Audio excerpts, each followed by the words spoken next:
one evening, well, early evening, walking home from my son's at Birstall, and I have to take a shortcut, and you have to go under a railway bridge, and I just happened to be walking up there minding my own business, and then there was this pull on my shoulder, and at first I thought it was one of my children that had come to meet me, and I went, "What do you want?" like that, and it turned out to be Aaron, who then proceeded to mug me quite violently. Really knocked me for 6, so therefore obviously the police got involved, and it was through a victim liaison officer that informed me regarding this restorative justice programme, and would I be interested in going down that road. So I considered it and then thought yes. Because it had such an impact on myself, I wouldn't leave the house for 3 months.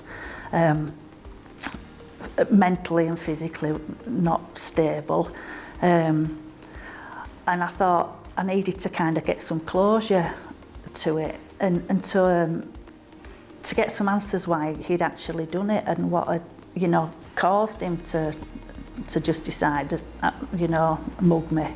So yes, it was just an interest in that to get, so I could put my point of view across about the impact that it had, and also reasons behind why the actions that he took.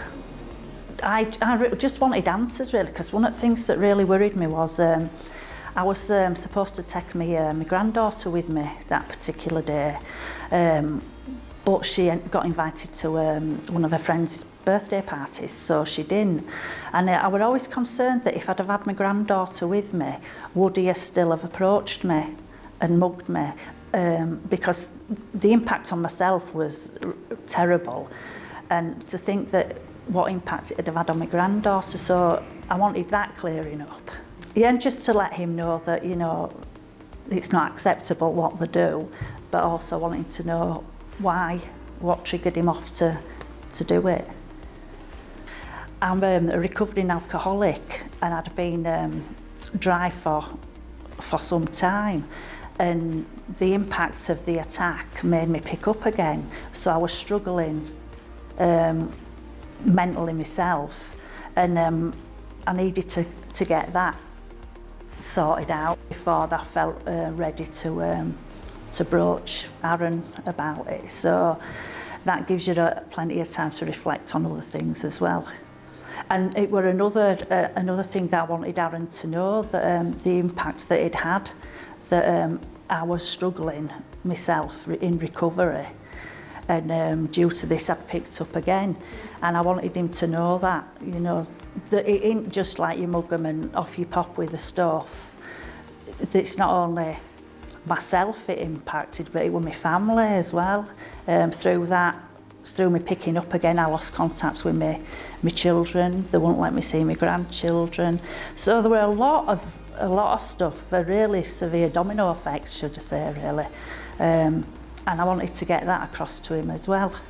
The good thing about visiting the prison the day before was it made things seem a bit more relaxed, because I got used to the surroundings. We knew exactly what was going to happen, where I was going to sit, which door Aaron were going to come through, so I'd be able to see him walking in. Because for one, I'd never been inside a prison, so that was daunting. Also, the only thing I remember about Aaron is these piercing, vicious eyes that he had, that haunted me for months and months. So we're worrying about how it'd feel again, seeing him face to face. So yeah, I felt a lot at ease after doing that. And I wasn't as nervous the following day when I actually got to meet him to what I thought I would have been had not visiting the prison the day before. When Aaron initially walked in, he just didn't look like the young lad that mugged me. Seeing him, it was just totally different to what I'd sort of envisioned of the day that happened, because all I can remember is these very dark, piercing, angry eyes. And it was great. He spoke first. He was very, very apologetic, and I could tell he was sincere in his apology. He answered all my questions truthfully, And then I explained about the impact that it had on myself, and he was really sorry about that because he didn't realise himself what effect it does have on the victim. And he put my mind at ease because with him saying that if my granddaughter had been with me, he wouldn't have approached me at all if I'd have had a young child with me. And he was just a very, very nice young man, actually. He'd learnt a lot while being in prison. He'd discovered religion, which has helped him greatly. And he just seemed a genuinely sincere young man, and his apology were sincere. Went a lot better than I anticipated, and it had brought closure to a horrific incident.